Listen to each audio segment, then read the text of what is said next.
In this video, we will discuss how you can get a spouse visa. To state the obvious, first of all, you must be madly in love and found a husband or wife or civil partner.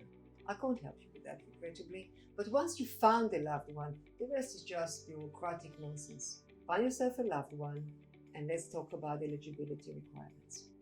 In order to make a spouse visa application for you to come to the UK and join your British partner, you have to satisfy the following criteria.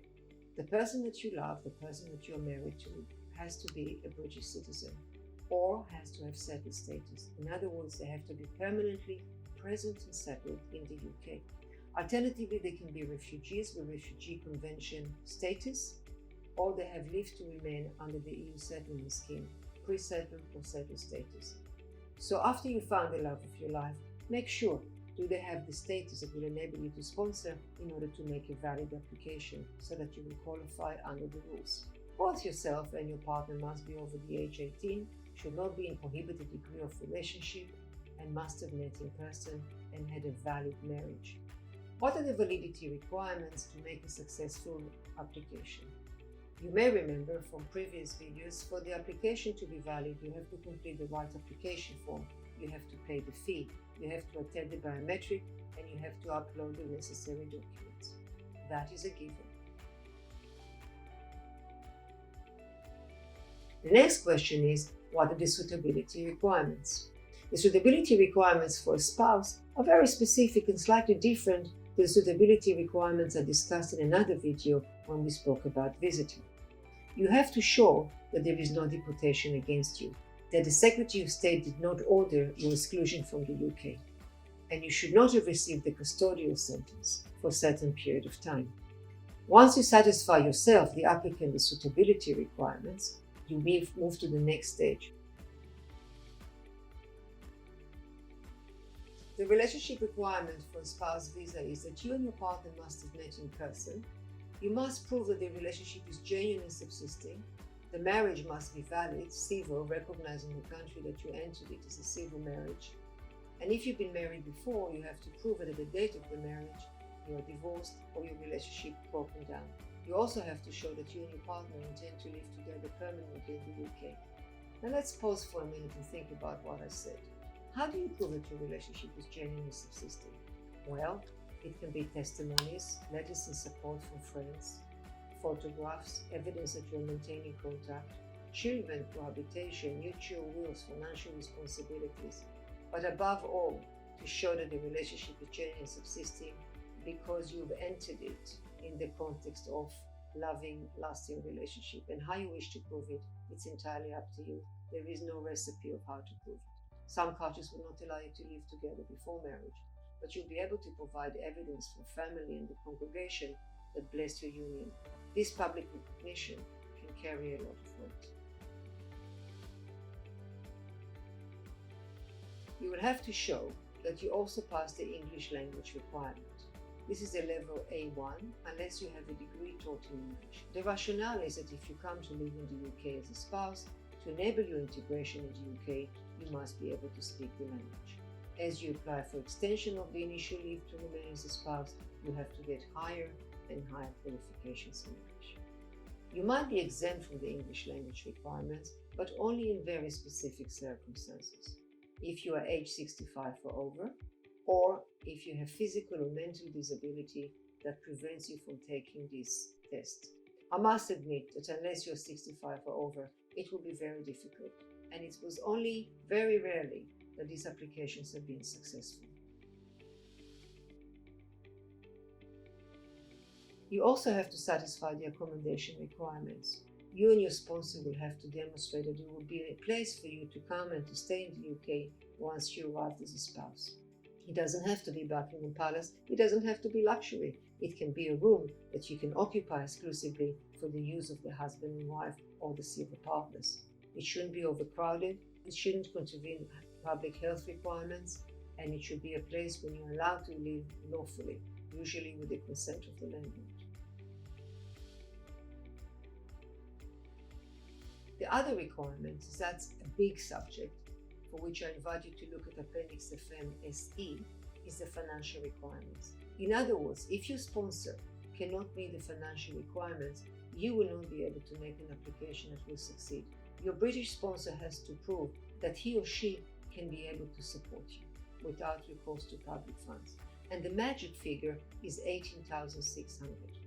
So if your partner is in employment, he or she usually will have to prove that they've been in employment for 6 months and they've generated an annual income of 18,600.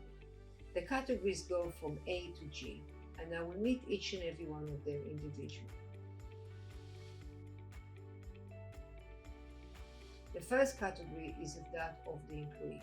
The employee has to show that they've been with the current employer for at least 6 months, that the salary will be 18,600 gross, and that the threshold will increase for £3,800 more for the first child and £2,400 for the next child. If category A is applicable to you, you ask yourself, how can I prove that I meet the threshold? Very simple. Provide 6 pay slips to show that you've been paid 6 months and therefore been in employment for 6 months. Provide 6 bank statements to show that this money went into your bank account 6 times. And provide a letter from the employer confirming the length, the type of the employment on a letterhead of paper confirming the gross annual salary. If you've done all of that, you satisfy the Appendix of MSE as an employee. If your partner has been in employment for less than 6 months or the income is varied, they will fall under something called Category B of Appendix of MSE. Category B has 2 parts: the gross annual employment income at the date of the application and the total income in 12 months prior to the application. In other words, we can mix and match and look at it together. Both your partner's gross annual employment income at the date of the application and the annual income in 12 months prior to the application must meet the 18,600. How do you prove it? Again, the same rationale, but instead of 6 months pay slips, you provide 12. Instead of 6 bank statements, you provide 12, and the very same letter from the employer confirming the type of employment, the gross annual salary, and any change in pay that the employee experienced is relevant. Then there is another category, Category C. That is for those lovely individuals who don't have to work. The Category C can be a combination of A, B, C, D, E, F. Please look at Appendix of M. And its income passively earned under this category in the last 12 months prior to the date of the application. Let's look at some of these sources of income. It can be dividends, it can be income from investment, it can be income from rental property, it can be interest from savings, it can be maintenance payment from your ex-partner, it can be maternity allowance, bereavement allowance. It's any income that you didn't have to go to work to earn. The final category, which is category that we work with a lot, is the saving category, Category D. You might think this is not for me, but that is not necessarily the case. Many people find that they have savings of 62,500 in the saving accounts for 6 months. It can come in many ways: lifelong savings, inheritance, winning the lottery. If you have had 6 months worth of savings in your bank account at the threshold level of 62,500, you can sponsor a partner to come and live in the UK with you without the need to go down the employment route. The saving has to be in a recognized bank account. And again, how will you prove it? You provide bank statement for 6 months showing that you always had 62,500 every day of these 6 months. The funds have to be readily accessible. In other words, you can immediately withdraw it. And the savings must be, again, for a minimum of 6 months.